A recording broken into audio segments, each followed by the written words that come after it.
Power project. इस कहानी में हमें एक बहुत ही पावरफुल पिल के बारे में दिखाया गया है जो कई सारे जानवरों के जेनेटिक एडिटिंग के मेल से बनी है, जिसे लेने से कोई भी आम इंसान तकरीबन 5 मिनट तक सुपरमैन या सुपर वुमेन बन सकता है, या फिर इस पिल को खाते ही उसके चिथड़े चिथड़े उड़ सकते हैं। कहानी की शुरुआत न्यू ऑरलियंस में एक ड्रग डीलर से होती है, जो इस शहर की एक छोटी सी गैंग को बुलाकर उन्हें इल्लीगल तरीके से इन पावरफुल पिल्स को आम लोगों के बीच सप्लाई करने के लिए कहता है। वो कहता है कि इन पिल्स को बेचने से जो भी पैसे मिलेंगे उन सारे पैसे को वो रख सकते हैं। वो ऐसा इसलिए करता है क्योंकि इन पिल्स के टेस्ट को पूरे होने से पहले ही गवर्नमेंट इससे होने वाली तबाही को भांपकर इस पर रोक लगा देती है, जिसकी वजह से ये प्रोजेक्ट अधूरा रह जाता है। और इस अधूरे प्रोजेक्ट को पूरा करने के लिए वो गवर्नमेंट की निगाहों से छुपकर इन पिल्स को लोगों के बीच लाना चाहता है ताकि उसका एक्सपेरिमेंट पूरा हो सके।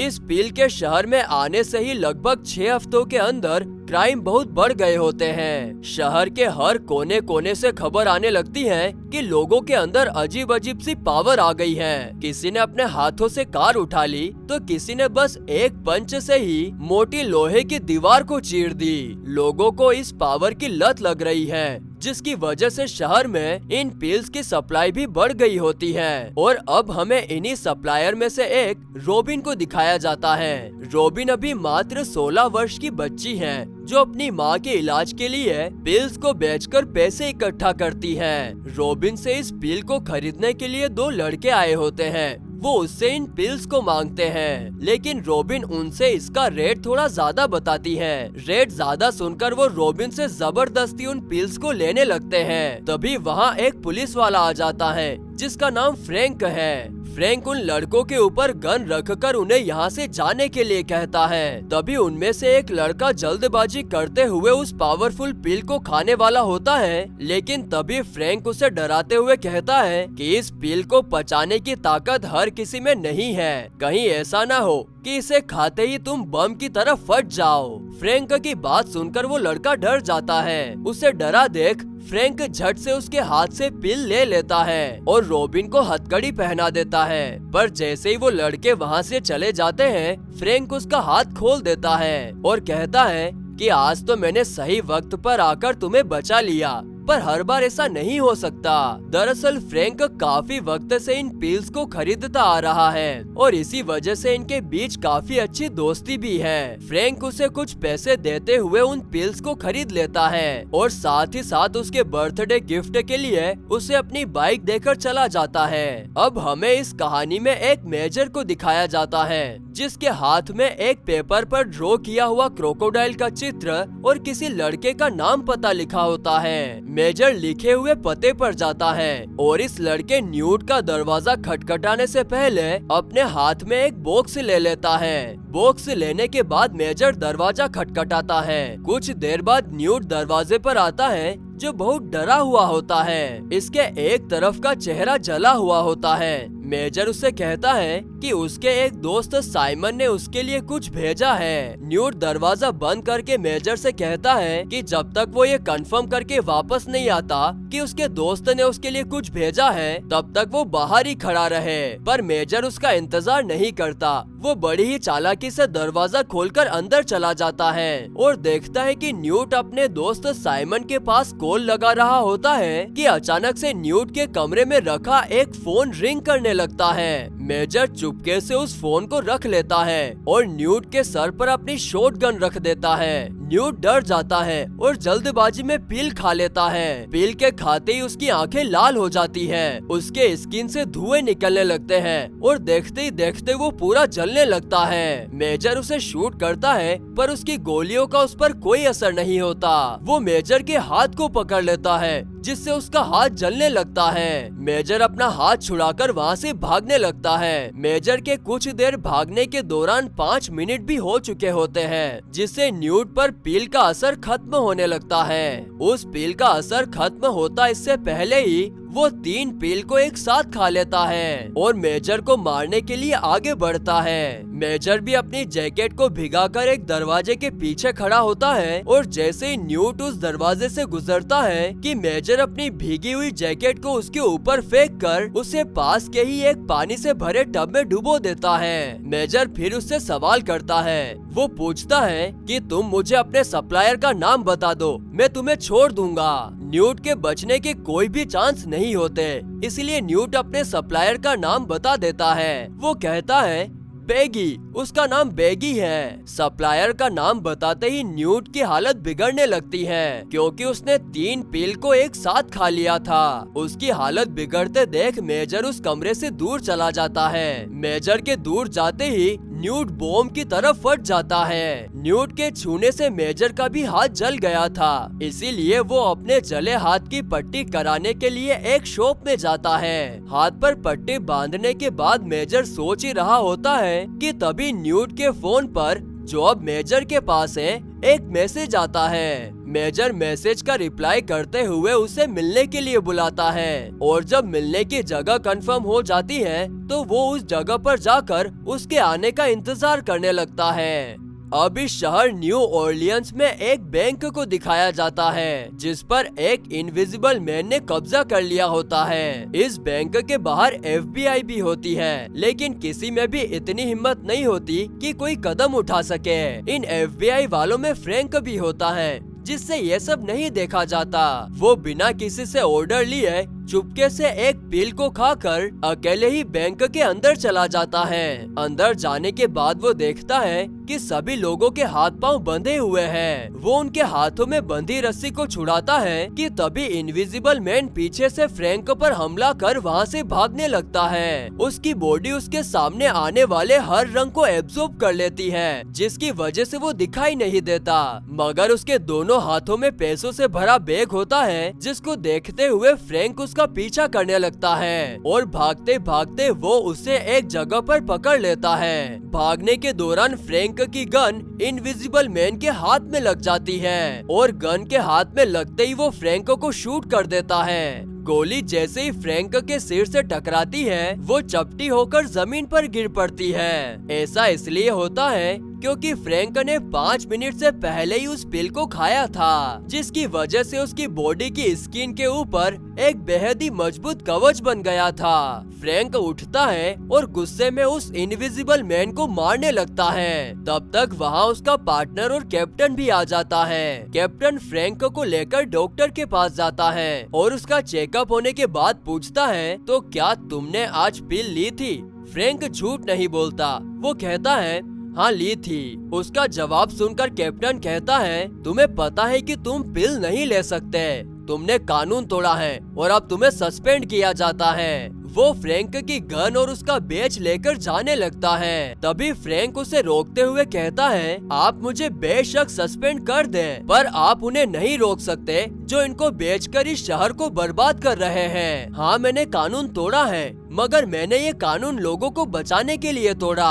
हमारा पूरा सिस्टम ही इन डीलरों के आगे कमजोर हो गया है, पर हम ये सब ठीक कर सकते हैं अगर आप मेरी मदद करें। कैप्टन फ्रैंक की बातों को सुनकर अपना कैप निकालता है जिसके अंदर मेजर की तस्वीर होती है। वो कहता है कि हमें पता चला है कि यही असली मुजरिम है, अगर इसे पकड़ ले तो हमारा शहर बच जाएगा। फ्रैंक मेजर की तस्वीर लेकर उसे ढूंढने निकल पड़ता है। मेजर अभी तक उस सप्लायर का इंतजार करता है जिसने न्यूट के फोन पर मैसेज किया था। इंतजार करते करते मेजर को सुबह से शाम हो जाती है और अब फाइनली वो शख्स आ जाता है जिसका मेजर को बेसब्री से इंतजार था। ये शख्स और कोई नहीं बल्कि रॉबिन होती है। मेजर रॉबिन को पकड़कर उसे एक सुनसान जगह पर ले जाता है और उसे एक तस्वीर दिखाते हुए पूछता है, ये कौन है? क्या ये बेगी है? रॉबिन कहती है, मुझे नहीं पता, मैं नहीं जानती कि ये कौन है, मैं तो बस लोगों को पिल बेचती हूँ। मेजर कहता है, झूठ मत बोल वरना मैं तुझे और तेरी माँ को भी मार दूंगा। तुझे जो भी पता है चुपचाप से बता दे। अपनी माँ की धमकी सुन रॉबिन एक नंबर डायल करती है और कहती है कि मुझे ये नंबर न्यूट ने दिया था। उसने कहा था कि कोई भी प्रॉब्लम हो तो इस नंबर पर कॉल करना। वो उसे हांगकांग के एक क्लब में बुलाते हैं और कहते हैं कि उनसे एक एलिगेटर वाइन मांगना। कॉल के कटते ही मेजर रॉबिन को लेकर उनके बताए हुए शॉप पर पहुंच जाता है। वो रॉबिन को शॉप के अंदर भेजता है और कहता है, डरना मत, मैं तुम्हारे पीछे ही रहूंगा। रॉबिन शॉप के अंदर जाती है, जिसके पीछे मेजर भी होता है, लेकिन कुछ देर के लिए मेजर का ध्यान रॉबिन से हट जाता है और रॉबिन गायब हो जाती है। मेजर उसे ढूंढने लगता है और रॉबिन एक एजेंट के साथ कमरे में चली जाती है। वो एजेंट रॉबिन से पूछता है कि तुम्हें यह नंबर किसने दिया। रॉबिन कहती है, न्यूट, जो आज सुबह मारा गया, और जिसने उसे मारा वो अभी बाहर ही खड़ा है। ये सुनते ही वो एजेंट रॉबिन को लॉक कर बाहर निकलता है। उसके बाहर निकलते ही मेजर वहाँ आ जाता है, जो उसके गले पर कैंची रखकर पूछता है, ये बैगी कौन है। वो कुछ नहीं कहता, लेकिन तभी उसके पीछे से एक दूसरा एजेंट आ जाता है और इन तीनों में लड़ाई होने लगती है। मेजर इन दोनों को मार देता है, लेकिन इन सब में उसके कंधे पर गोली भी लग जाती है। वो रॉबिन को ढूंढते हुए उसके पास जाता है।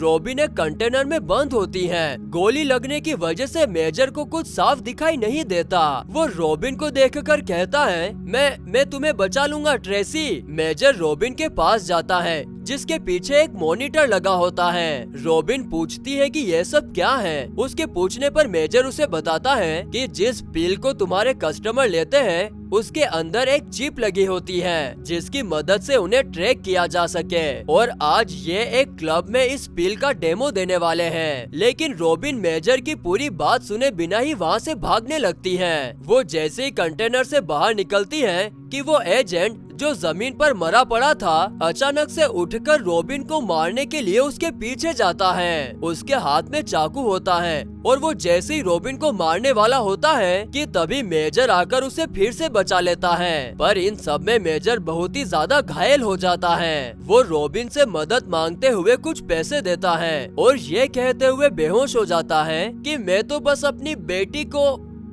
बचा रहा हूँ।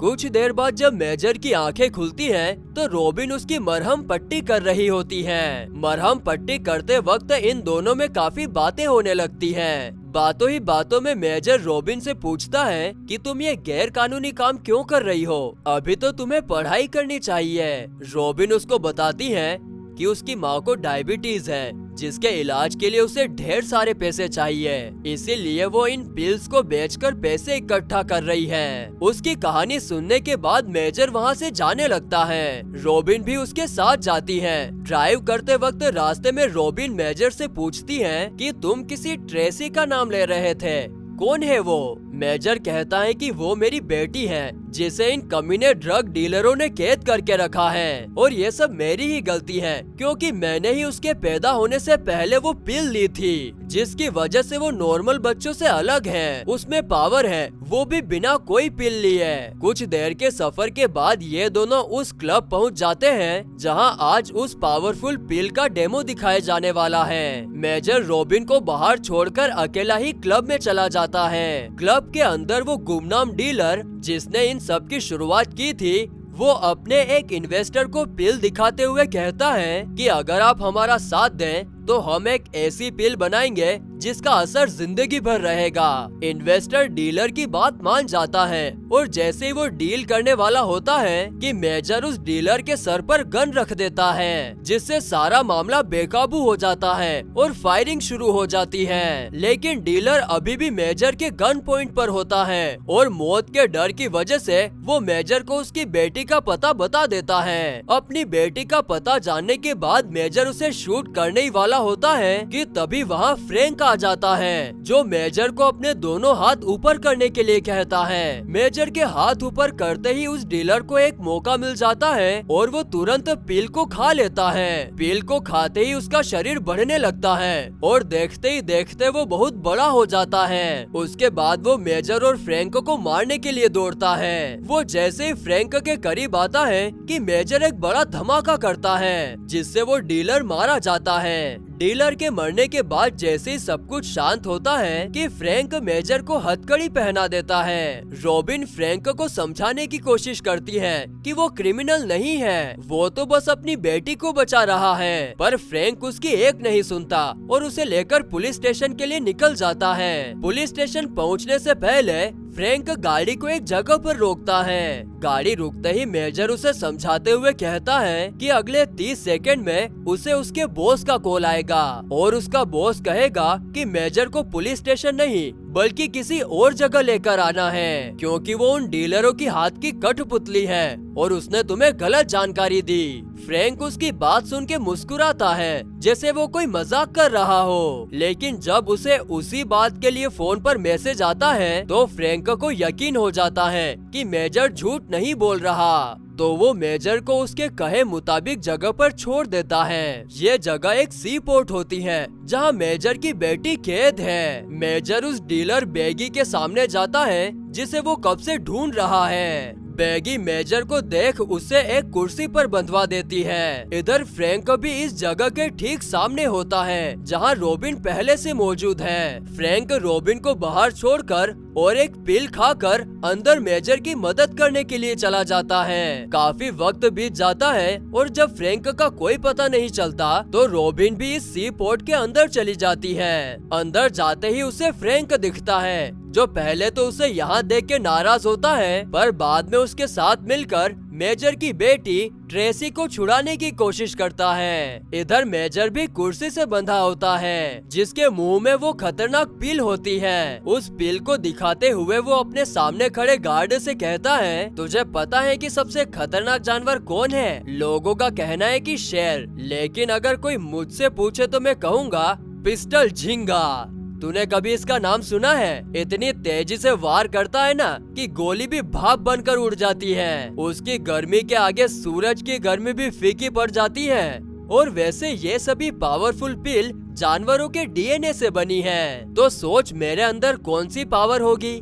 मेजर के मुंह में पिल देख और उसकी बात सुन के सामने खड़ा गार्ड डर जाता है। वो उसके हाथ खोल देता है। हाथ खुलते ही मेजर अपनी बेटी के पास जाता है। फ्रैंक और रॉबिन भी वहीं होते हैं। ये सब यहाँ से निकलने की कोशिश करते हैं, मगर अभी भी यहाँ बहुत सारे लोग होते हैं जो इन्हें रोकने की पूरी कोशिश करते हैं और इन्हीं कोशिश में इनके हाथ रॉबिन लग जाती है। बेगी मेजर से कहती है कि वो अपनी बेटी को लेकर बाहर आए वरना वो रॉबिन को मार देगी। उसकी बात सुन मेजर फ्रैंक से कहता है कि अगर उसे कुछ हो जाए तो वो ट्रेसी को लेकर यहाँ से निकल जाए। ये कहते हुए मेजर बेगी के सामने आ जाता है। बेगी कहती है कि वो ट्रेसी को उसके हवाले कर दे, बदले में वो सभी को छोड़ देगी, पर मेजर को ये पसंद नहीं आता और वो पिल खा लेता है। पिल खाते ही सभी उस पर फायरिंग करने लगते हैं, लेकिन उसके अंदर पिस्टल झींगे की पावर होती है जिसके चलते गोली उसे छूने से पहले ही भाप बन जाती है। मेजर सबको मार देता है और खुद भी जमीन पर गिर पड़ता है।